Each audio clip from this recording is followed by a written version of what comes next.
એક મહત્વપૂર્ણ પ્રશ્ન. ધ્યેય એટલે શું?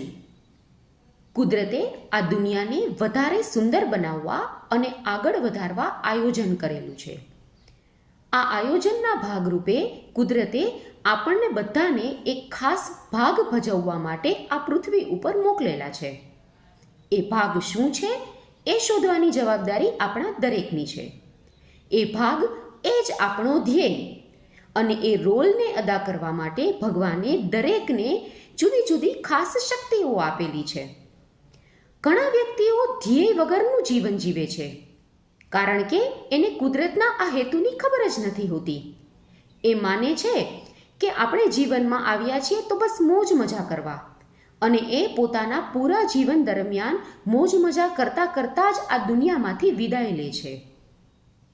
ધ્યેય એટલે કુદરતે આપણા માટે નક્કી કરેલ અને આપણે પ્રયત્ન કરીને શોધી કાઢેલ આ દુનિયામાં આપણો પોતાનો રોલ.